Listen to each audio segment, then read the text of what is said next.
안녕하십니까. 돈산동 Q&A 공부방 동아스입니다. 대학교 논술 전형 난이도 물어보셨는데, 이렇게 난이도를 물어보셨다면 대학교 논술 전형에 대한 이제 기본적인 정보가 거의 없다고 보여져요. 그래서 대학교 논술 전형을 이렇게 문과하고 그래서 이과로 나누어서 전체적으로 논술 전형에 대한 그 스크랩을 해줘야 될 것 같아요. 자, 첫 번째 문과는 제일 중요한 건 경쟁률이에요. 경쟁률. 자, 문과는 경쟁률이 중요합니다. 경쟁률. 왜 그러냐면 경쟁률이 보통 150대 1도 나오고 30대 1도 나오는데 이 경쟁률에 따라서 뽑는 인원하고 상대적으로 뽑는데 그날을 따라서 잘 쓰는 학생도 한 줄 더 쓸 수도 있고 안 쓸 수도 있고 미묘하게 확실히 잘 쓴 모범 답안이 있긴 해요. 모범 답안이 있긴 하는데 이 학교에서 발표하는 이 모범 답안 수준은 그러니까 100점 만점에 합격이 70점이면 한 50점대로 보여주거든요. 대략 이런 식으로 쓰라는 방향성이지 이렇게 답을 쓰면 합격한다는 건 아니거든요. 그렇기 때문에 경쟁률이 중요하고 그날 시험 운에 따라서 굉장히 이제 차이를 많이 보여요. 생각이 잘 나거나 못 나거나. 왜? 아이들이 익숙하지 않기 때문에. 그러면 경쟁률에 따라서 아이들이 이 운에 따라서 경쟁률에 따라서 그 다음에 이 나오는 소재가 익숙한 소재가 있고 그 익숙하지 않은 소재가 있어요.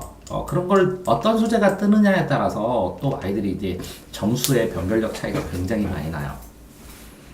그런데 이런 상황에서 첫 번째 이 문과 아이들의 그 논술을 쓰게 되면 그 논술이 늘어나는 재능이 있는 애들이 있어요, 따로. 그러니까 저 같은 경우에는 한 5회 정도, 3회에서 5회 정도 답을 기출문제 사이트 대학마다 있거든요. 기출문제가 다 떠 있거든요, 홈페이지에. 3회 정도, 5회 정도를 쓴 다음에 그 다음에 이걸 보고 한번 가능성이 있겠다 하고 가능성이 있겠다 하고 옛날에는 50% 이상만 해줬어요. 가능성이 내가 가르쳤을 때 그냥 혼자 말고 50% 이상 가능성 있으면 한번 해보자고. 그랬을 때 성공 확률이 4분의 1이었어요. 보통 4분의 4명 했을 때 1명. 그러니까 어마어마하게 높은 거예요. 25%면. 근데 가능성이 이게 이렇게 되어 있는데 이 가능성이 그전에는 가능성이 없는 애가 들어온 적도 있어요. 그랬던데 이거 논술 시험에 대박을 내서 5등급이나 6등급인데도 인서울 하고 성균관대, 한양대, 심지어 고려대까지 가고 그랬어요. 그래서 이제 한 30% 정도로 낮춰주긴 했어요, 요새는. 왜? 이 가능성을 내가 너무 주관적으로 강하게 판단했구나 해서 이렇게 했는데, 그래도 4분의 1에서 지금은 5분의 1 정도가 합격해요. 5명에서 1명. 굉장히 까다로운 거거든요. 그러니까 재능이 있는 애들, 내가 가르쳤을 때 30%, 50%라고 생각했어도 이렇게 합격률이 많지 않다고요. 자, 그러니까 굉장히 많은 아이들이 쓰고, 그래서 이 논술을 했을 때에 뭐를 봐줘야 되냐면, 이 논술을 했을 때 얘가 정시를 하거나 다른 공부를 할 때 피해도가 얼마나 되느냐. 그 피해도를 계산해서 이 피해도를 최소화할 수 있는 애, 이 피해가 적을 수 있는 애, 그런 방식으로 수업을 하거든요. 피해를 줄이는 방식으로. 그래서 피해를 입는 만큼 논술을 하게 되면 국어가 90점 맞던 애가 95점이 돼요. 그러니까 국어 독해가 늘어요. 굉장히 지문 분석이나 이런 게 늘어나서. 그 다음에 영어가 한번 85점 맞던 애가 90점을 넘기도 해요. 왜 그러냐면 문장 구조라는 걸 알게 돼서 문장을 쓰는 걸 배우니까 읽는 걸 배워서 그러니까 국어하고 영어가 미세하게 이렇게 도움을 줘요. 그러니까 피해하고 이렇게 도움 줄 수 있는 거를 비교해서 피해가 최소한이 되면 수업을 결정하고, 안 그런 아이들은 노출 권하지 않는데 끝까지 우겨서 하면 다른 학원 가서 하라고 이렇게 권하거든요. 이게 두 번째예요. 그 다음에 세 번째는 이렇게 논술을 하고 공부를 하게 되면 이게 논술 대학마다 전형의 난이도라는 것보다는 그러니까 대학마다의 시험의 특색이 있어요. 예를 들어서 그 전에도 고대 같은 경우에는 요약하기를 하고 그거를 요약한 걸 바탕으로 사고를 전개시키는 거고, 이화여대 같은 경우에는 그러니까 요약하기 연습은 고대 시험 문제로 하는 게 참 좋아요. 요약하기 연습. 그런데 애들이 이제 서론 본론 결론을 어느 정도 흐름을 잡아야 되잖아요. 그러면 이화여대를 가면 서론 본론 결론 기승전결 이렇게 문제 자체가 이렇게 구성이 되어 있어서 이게 글의 구성이나 형태를 연습하기가 좋아요.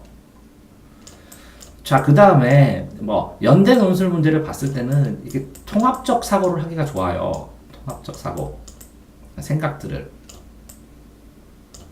자, 그 다음에 뭐 서울대 문제를 지금은 이제 서울대 안 보니까 심화 사고를 하기가 좋고 이런 식으로 대학마다 또 경북대는 문제가 굉장히 여러 문제 나오면서 예를 들어서 경북도 논술 100%도 있는데 잘라서 압축해서 글을 쓸 수 있어야 돼요. 글을.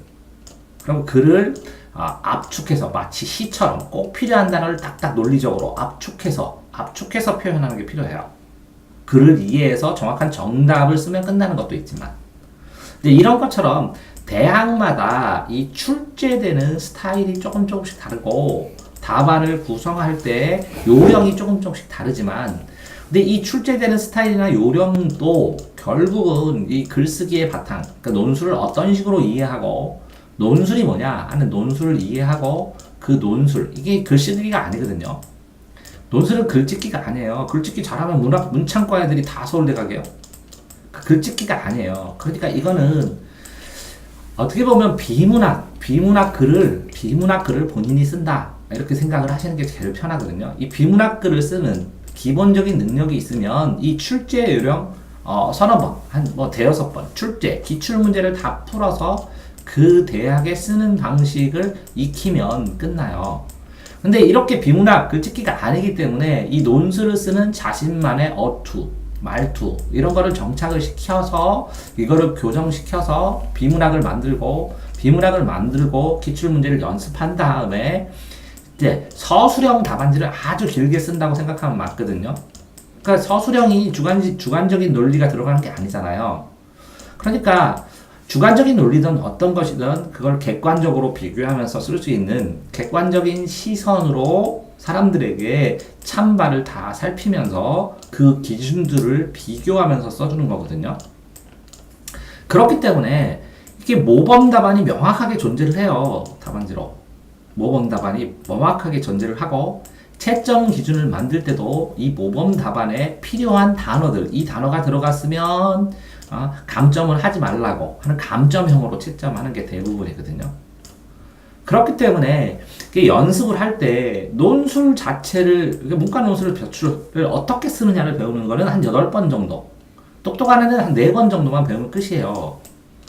그런데 어떻게 쓰느냐를 배운 다음에 그걸 실질적으로 찬반, 정반합해서 다시 이 정반합을 가는 과정에서 여기에 1차 기준, 여기 2차 기준을 하면서 요거를 변증법적으로 글을 전개하는 이런 연습 그 문제나 소재에 따라서 글에 전개하는 연습을 통해서 그거를 통해서 구조적으로 모범답안과 최대한 비슷하지만 자신의 견해의 흐름을 편안하게 읽을 수 있도록 이렇게 쓰는 게 중요한 거거든요.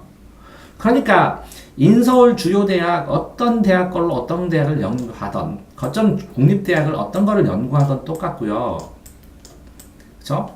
이 대학의 시험 출제 방식은 익숙해져야 되는 건 맞고요. 그 난이도도 그 소재에 따라서 어떨 때는 이렇게 나와요. 예를 들어서 소재에 따라서 열심히 예를 들어서 뭐 정의란 무엇인가 이렇게 나오는 거예요. 그러면 법적 안정성과 정의의 관계에 대해서 써주는 거고 어떨 때는 자유와 평등의 관계에서 실질적 평등과 형식적 평등에 대해서 써줘야 되고 그러니까 이 출제될 때 난이도라는 게 이런 거거든요.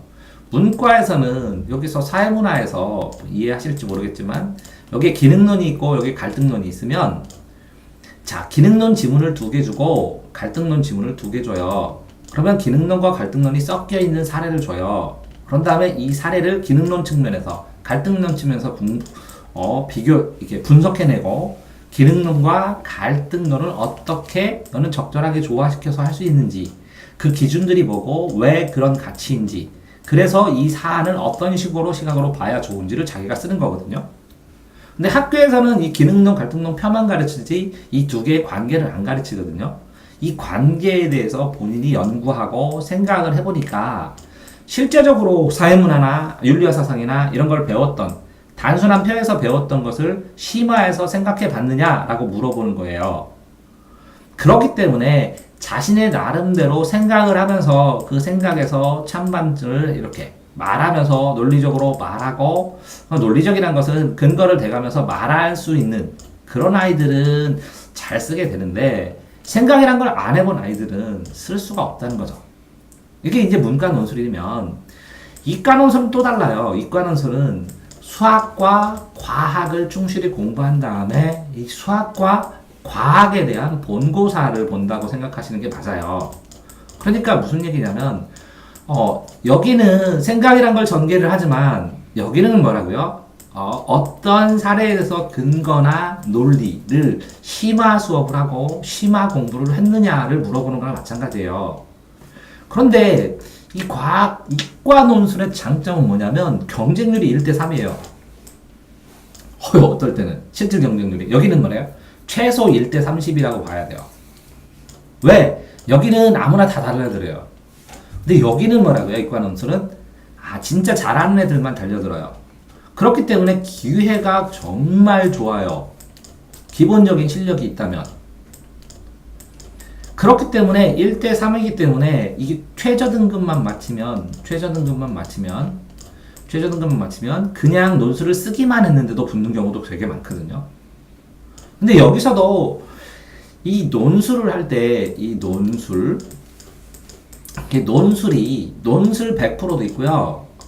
논술과 내신 해서 이게 5대5도 있고 이거 6대4도 있고 전부 다 해요. 다 달라요. 그러면 논술만 하는 것도 있고 내신만 하는 것도 있고 플러스 최저 등급이 정해진 것도 있어요. 최저 등급을 맞춰야 되는 게 있어요. 그 몇 대 몇으로. 요거에서 등위를 한 다음에 등위가 결정이 돼요. 그럼 최저등급은 맞춰야 합격하는 경우가 있어요. 그럼 최저등급 못 뜨면 그 아이는 탈락하고 그 다음 수인회가 붙어요. 그러니까 이 최저등급을 하는 게 훨씬 유리해요. 이걸 맞출 수 있는 학생이면. 내신이 높은 아이들끼리 경쟁하는 논술도 있고 이 경우에는 논술 100%는 어마어마하게 많이 써요. 내신 모자라네 뭐하네. 그러니까 경쟁률이 이게 제일 세고 그 다음에 내신 높은 게 그 다음이고 최저등급 맞추는 게 그 다음이에요. 근데 최저등급이 어느 해에는 수능이 되게 어렵게 나면 최저등급을 애들이 못 맞추는 애가 맞으면 논술만 써도 답만 써도 붙는 경우도 있어요. 그러니까 이거는 수능에 따라서 어마어마한 차이가 많이 발생을 해요. 이해되셨죠? 자, 그리고 정말 논술에 신기한 게 뭐냐면 어떤 아이가 이렇게 높은 대학 수준으로 서열이 높은 대학 수준으로 이렇게 봤을 때 이 밑에는 다 떨어지고 제일 위에 거만 붙기도 해요. 허다해요. 왜 그러냐면 그 현장에서 느낌, 상황에 따라서 여기서부터 여기까지는 사정권이면 어디 붙일지 모른다는 거죠. 자, 어쨌든 이과는 이렇게 본고사형이에요. 그래서 대학마다 출제하는 상황이나 스타일에 따라서 본고사 심화학습을 준비해야 되는 경우가 있어요. 그런데 이 이과 논술회 같은 경우에는 테마식으로 많이 준비시켜요. 그러니까 물에 대해서 아니면 호르몬에 대해서 이렇게 테마식으로 준비를 해서 과학을 다 공부한 학생들, 수학을 일정 부분 공부하는 학생들이 미적분 심화, 과학 심화를 공부하는 아이들이 그것들을 문제를 내게 되면 자, 그 고등학교 교육 과정에 있는 것보다 조금 수준에 있는 것들을 가르치고 내기 때문에 이렇게 심화 학습을 하는 아이들이 설령 이거를 논술을 떨어졌더라도 나중에 최상급 문제를 맞추는 데는 도움이 되는 경우도 많죠. 그래서 이과하면 이 최저등급의 영향도 있을 수 있고 경쟁률이 낮으니까 정말 사람들이 가기 좋아하는 이런 대학 외에는 도전해보라고 그렇게 권하는데 아이들이 잘 도전을 안 해요. 왜? 본인이 심화학습이 안 됐기 때문에 이걸 쓸 게 없다고 생각하니까. 그런데 의외로 기회가 많아요. 왜? 최저등급 때문에 기회 발생을 하죠. 그 다음에 경쟁률이 낮아서 우연히 두 명이 진짜 나처럼 준비 심화학습 안 한 애들이 쓰니까 도움이 되기도 하죠. 그 다음에 이렇게 이과 아이들은 글 쓰는 것 자체를 싫어하는 경우도 있어요. 글 쓰는 게 아닌데도 불구하고. 제가 분명히 얘기했죠. 이과도 글쓰기, 글짓기 아니라고. 그냥 문제 풀면 돼요. 서술형 답안지. 서술형 답안지 길게 쓰고 맞으면 그리고 다 맞히지도 못해요. 문과도 다 맞히지 못하지만 문과는 유사하게 답 같다 라고 쓰지만 이런 경우에는 예를 들어서 100%에서 30%만 맞히는 경우도 있거든요. 70%를 틀리고. 근데 붙는 경우도 나오거든요. 왜? 전체적인 점수가 다 떨어지는데 합격시켜야 될 인원수는 정해져 있어요. 그런데 이제 이과도 의대 계열이냐 아니면 어떤 계열이냐에 따라서 이과 전체를 보기도 하지만 그 내는 게 화학하고 생물을 기반으로 내는 경우, 어떤 경우에는 물리하고 수학을 중심으로 내는 경우, 이런 식으로 어떤 시험지의 형태에 따라서 학과에 따라서 아니면 지원하는 대학의 특성에 따라서 이렇게 문제 내는 스타일이나 풀어야 되는 게 좀 다르고 수준도 다르거든요. 그러니까 이거는 도전의 기회가 무궁무진해서 저는 2등급 이상이면 무조건 한번 보라고. 근데 이제 문제는 상위권 아이들이 서울대 논술이 없어지면서 논술을 안 봐요. 이과 애들도. 그러니까 2등급 밑에 이제 3등급 아이들도 이과면 논술 한 번쯤 보라고 그래요. 왜? 공부하는 게 심화 학습의 요령도 배울 수 있고 그 다음에 논술을 봐서 서울대 외 대학들을 갈 수 있는 기회는 아마 논술이 제 생각에는 가장 그래도 다른 입시 방법에 비해서는 또 우연하게 등급 역전의 가능성 가장 크지 않을까라는 생각도 하거든요. 다른 건 다 데이터가 너무 정해져 있어갖고 딱 그 등급대로 가지만. 그런데 자 이제 문과 학생 같은 경우에는 실제적으로 내신 등급의 차이에서 2등급에서 한 4등급까지는 차이가 없다고 봐야 돼요. 논술에서는 차이가 없는데 차이가 없어요. 뭐 1차 등급으로 1차 안에 들어가면 다 차이가 없는데 문제는 2등급 아이들이 2등급 사고 수준을 하고 3등급 아이들은 3등급 사고 4등급 아이들은 4등급 사고 방식을 해요. 그렇기 때문에 이 아이가 2등급보다 훨씬 잘 쓴다 라는 건 되게 드물다는 거죠. 왜 그러냐면 노력을 해서 3년 동안 노력해서 자기 등급을 하면 거의 등급대로 결과가 나오게 되고 2등급 아이가 나 어차피 고대 가고 싶은데 고대 수능에서 도전해서 예를 들어서 논술로 도전해서 고대를 써버리면 수능을 안 보고 고대에 갈 뿐이에요. 최저 등급을 지키면서. 그러니까 스트레스를 덜 받고. 그렇기 때문에 이 내신을 극복할 확률, 자 내신 이제 저는 그렇습니다. 동아쌤의 경우에 내신을 극복할 확률 동일 등급에는 이제 2등급에가 2등급 간다 그럼 제가 한 80% 붙였거든요. 같은 등급이면. 그러면 한 등급을 떨어져서요. 2등급을 기준으로. 그러면 이게 3등급이잖아요. 그러면 갈 수 있는 확률이 40%로 떨어져요. 한 등급이면. 자, 그 다음에 예를 들어서 얘가 4등급이에요. 2등급 대학을 가면. 그러니까 예를 들어서 충대를 괜시리 가는 애, 충대도 못 가는 애가 이렇게 서울권으로 갈 수 있는 방법은 10%? 한 7%? 10%에서 7% 잡아요. 5등급이면 그러니까 5등급 아이가 이제 인서울에서 2등급 대학을 간 경우가 있어요. 그러면 실제적으로 한 20명? 30명 가르치면 1명? 20명? 20명에서 1명? 30명에서 1명? 1.5명? 그러면 15명에서 1명이면 한 몇 프로네요? 15분의 1이면 한 2%? 1%? 이 정도밖에 가능성이 없다는 거죠. 솔직하게 얘기하면. 그러니까 내신을 갖췄을 때는 충분한데 그렇지 않을 때는 이게 확 떨어진다. 확. 왜? 그 학생이 그 등급의 사고방식밖에 못한다는 거죠. 배경 지식도 그렇고 내용도 그렇고. 그래서 논술 전형에 대한 난이도를 질문하셨는데 이 소재에 따라서 상황에 따라 다른 것이고 실제적으로는 이렇게 전반적인 문이과의 논술에 대한 이해가 있어야 될 것 같아서 논술 문제는 그 대학교 홈페이지에 가면 논술 문제도 읽어보시고 요거에 대해서 설명해 놓은 거 있어요. 대학에서 이 논술 문제를 분석하고 설명해 놓은 것도 읽어보셔야 되는데 이것도 수준이 이거는 몇 프로 나냐면 합격권에 모범 답안은 50% 그러니까 50점 70점이 합격이라면 50점 여기 설명은 60점짜리예요. 이걸 더 심화해서 써셔야 붙어요. 이걸 한계를 넘어가요. 왜? 이렇게 쉽게 해야 지원을 많이 하고 논술 전형료도 충분히 벌고 그러거든요. 그래서 이렇게 써놨다는 것을 이해하시기 바랍니다. 자, 그러니까 대학 중에서 인문, 상경, 논술 시행하고 있는 학교를 모두 알려주세요. 그러면 뭐 예를 들어서 기출비 같은 걸 가시든지, 뭐 그러면 거기에 논술 시행 대학 인터넷에서 치면 충분히 구글링 하면 충분히 찾아내실 수 있어요. 그러니까 전반적인 난이도 학교별이 의미가 없다는 거예요. 학교별은 그 문제 출제의 유형이나 양식이 중요한 것이지 난이도는 상대적이기 때문에 별 상관이 없다는 거죠. 소재에 따라 다른 거고 본인이 느끼는 난이도가 또 개별적으로 다 다르게 느끼기 때문에 논술 다 진행되는 흐름 알겠죠? 네. 본인이 이과인데 서울대를 서울대에서 논술을 안 보더라도 나중에 그 과학 선생님이 수리 논술도 하시거든요. 아니 그 이과 논술 네. 많이 하셨으니까 이렇게 이과 논술 어떤 특성이 있습니까? 여쭤보고 그 테마 중심으로 공부를 할 때는 어떻게 합니까? 하면서 한번 들어볼 거는 좋다는 거죠. 네. 이해됐나요? 예. 충분히 여러 가지 기회가 있으니까. 근데 지금은 이렇게 없어졌는데 그리고 시험 볼 때까지는 생기지 않을 가능성이 크거든요. 이해되세요? 네. 그렇지만 문과 이과를 저기 저렇게도 대학 간다는데 저게 뭐예요? 하고 질문하기 전에 전체적으로 설명했습니다. 됐죠? 네. 수고하셨습니다.